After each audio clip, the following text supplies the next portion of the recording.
15வது பாசுரம் திருப்பாவை.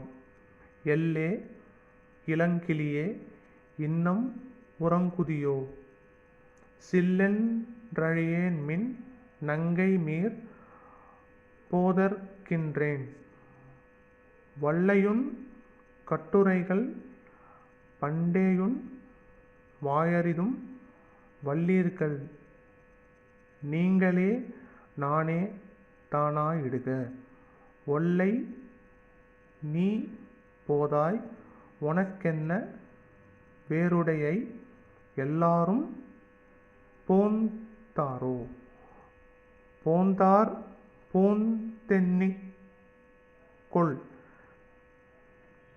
வல்லானை கொன்றானை மற்றாரை மாற்றழிக்க, வல்லானை மாயனை பாடேலோரெம்பாவாய்.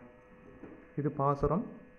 இதனுடைய பொருள்: பொழுது விடிந்த பின்பும் தூங்கும் இளம் கிளியே, இன்னமுமா தூக்கம் போதவில்லை என்று எழுப்பியவர்கள் அதிசயிக்க, நங்கையரே சிலுசிலுவென்று அழைக்க வேண்டா, இதோ எழுந்து விடுகிறேன் என்று தூங்கியவள் சொல்ல, மீண்டும் எழுப்பியவர்கள், நீ சாக்கு போக்கு சொல்வதில் சமர்த்தே என்பதை நாங்கள் முன்பே அறிவோம் என்க, நீங்கள்தான் கெட்டிக்காரர்கள், எப்படியோ எழுப்பி விட்டீர்களே, சரி நானே சாமர்த்தியக்காரி என்றாலும் பாதகமில்லை என்றாள்.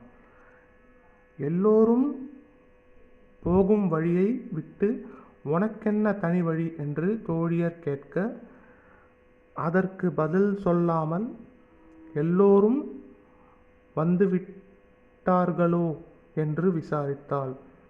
வந்து விட்டார்கள், எழுந்து வந்து எண்ணிக்கொள், வலிமையுள்ள குவலயா பீடத்தை கொன்றவனை, பகைவர்களை வேரோடு அழிக்க வல்லவனை, மாயனை பாடுவதற்கு எழுந்து வா என்றார்கள்.